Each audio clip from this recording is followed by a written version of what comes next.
여러분 안녕하세요. 네, 오늘은 함께 읽는 성경 시편 87편부터 89편까지의 말씀을 함께 읽는 날입니다. 여러분 시편 87편을 보시면 시편 87편은 시온이라는 단어가 굉장히 자주 반복되고 있습니다. 하나님의 성, 하나님이 택하신 그 산 시온을 중심으로 노래를 하고 있어요. 여러분 이제 미국 말도 그렇죠. 미국 말, 네, 영어도 그렇죠.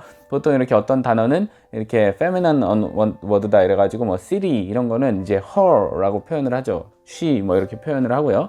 마찬가지로 이제 히브리어가 그렇습니다. 그래서 시온, 성 이런 것은 이제 여성형으로 표현을 합니다. 그래서 보통은 처녀, 딸, 시온 이렇게 묘사가 되죠. 그런데 오늘 시온은요, 처녀의 모습이 아니라 사실은 엄마의 모습, 어머니의 모습으로 등장을 하고 있다고 볼 수 있습니다. 먼저 시온은요, 선택받아서 영광을 가진 성으로 묘사가 되고 있습니다. 그런데 이제 거기서 갑자기 막 라합이 나오고요, 막 바벨론이 나옵니다. 라합, 우리가 아는 라합은 누구예요? 뭐 여리고성 정탐할 때 이제 기생이었죠.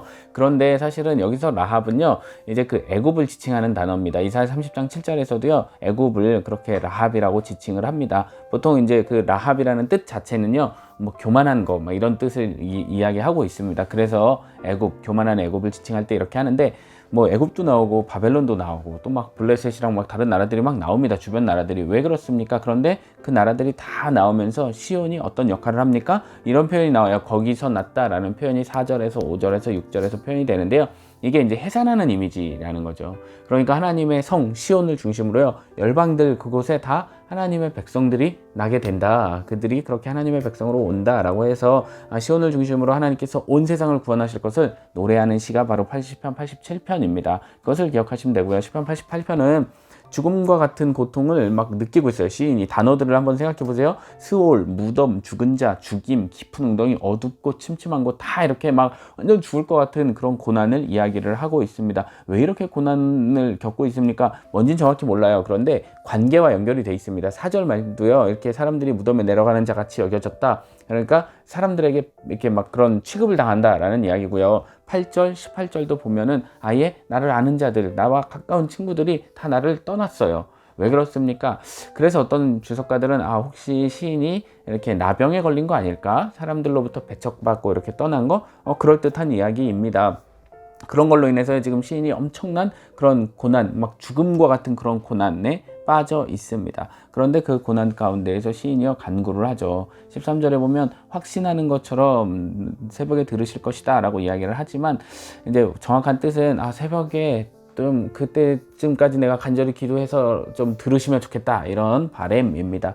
그러니까 시인은 그 죽음과 같은 고난 가운데에서 하나님께 간구하고 부르짖고 있다라는 것을 기억을 하시면서 시편 88편을 읽으시면 되겠습니다. 시편 89편은요 좀 길어요. 네, 그런데 다윗 언약에 대한 그 실현을 간구하는 거예요. 그래서 시를 보면 하나님 약속하셨잖아요. 약속하신 대로 해주세요. 이런 이야기예요. 처음에 서론이 나옵니다. 1절부터 4절까지 하나님이 약속을 하셨다라는 내용이고, 그 다음에 이제 그 하나님이 어떤 분이신가, 하나님의 능력을 찬양을 합니다. 그리고 나서 그 하나님께서 다윗에게 언약을 베푸셨다, 약속을 하셨다, 찾아서 세우셨다, 이런 약속을 딱 걸으셨다, 이렇게 이야기를 합니다. 그런데 어떻습니까? 37절, 38절부터 보면 고난 가운데 있어요. 상황이 버림받은 것처럼, 언약이 깨진 것처럼 막 그런 상황 가운데 있습니다. 그러나 시인이 뭐라고 해요? 하나님 약속하셨으니까 그 약속대로 이루어주시기를 간구하고 있고, 마지막으로 승형으로 마치고 있습니다. 오늘 말씀을 보니까요, 87편은 하나님이 온 세상을 구원하실 것이다. 89편의 다윗 언약도 하나님께서 영원히 대대에 다윗을 언약을 세우시고 그를 통해서 구원하신다라는 이야기가 있고, 그 사이에 간구가 있죠. 그래서 우리가 기억해야 할 것, 시건치 않으시는 하나님. 식언이 뭡니까?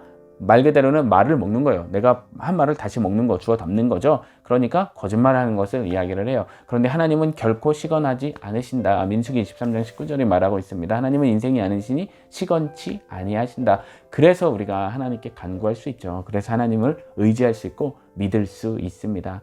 그 하나님께서 다윗을 통해서, 또 우리는 그리스도를 통해서 약속해 주셨기 때문에 우리는 오늘도 혹시 고난 가운데 있어도 하나님을 의지하고 기도하고 간구할 수가 있습니다. 그 은혜를 또 오늘도 누리시길 바라고요. 또 말씀 가운데 주시는 그 은혜 가운데 또 오늘도 힘을 얻으시기를 바랍니다. 그러면 내일 또 뵙겠습니다. 바이.